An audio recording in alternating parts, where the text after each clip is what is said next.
અને additional CP sector 2 સરના માર્ગદર્શનમાં zone 4 હેઠળ Naroda police દ્વારા આજે વહેલી સવારે એક માણસ મહેશ શ્રોફની ધરપકડ કરવામાં આવી છે, જે એક ગેરકાયદેસર કોલ સેન્ટર ચલાવતું હતું. અને આ જે માણસ છે એ અમેરિકાના નાગરિકોને સંપર્ક કરીને કેશ એડવાન્સ અમેરિકા નામની કંપનીનો લોન મંજૂર કરાવવાના બહાને અને લોનનું જે પ્રોસેસિંગ ફીસ છે $30 થી $50 જેવું ખર્ચ થશે એવું કહીને એને પાસેથી આ ગિફ્ટ કાર્ડ મેળવતું હતું અને એ ગિફ્ટ કાર્ડ આધારે એની સાથે છેતરપિંડી આચરતું હતું. આ જે મહેશ છે એ લગભગ 5 થી 6 મહિનાથી આ કોલ સેન્ટર ચલાવતું હતું. વચ્ચે કોઈ પણ કારણોસર આ બંધ કરી દીધું હતું, પણ હવે ફરીથી આ ચાલુ કર્યું હતું.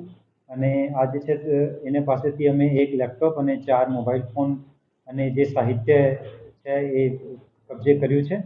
અને આગે એક આરોપી માર્ટિન એ ગુનાના કામે અત્યારે એને પકડવાની તજવીજ ચાલુ છે. આજે આરોપી છે મહેશ શ્રોફ એ લગભગ 5-6 મહિનાથી આ ચલાવતું હતું. અગાઉ આ જયપુર, ગાંધીનગર ખાતે અલગ અલગ જગ્યાએ છૂટક કામ કરતો હતા અને ત્યાર પછી જયપુરથી આ અમદાવાદ આવીને રહેતો હતો એક ભાડુઆત તરીકે, અને ત્યાંથી આ કોલ સેન્ટર ચલાવતું હતું. એમાં જે બે આરોપી છે, એક માર્ટિન છે. માર્ટિન આ બધું ડેટા મેળવતો હતો, જેમાં યુએસ નાગરિકોનું નામ, અકાઉન્ટ નંબર, ફોન નંબર વગેરેની વિગત હતી.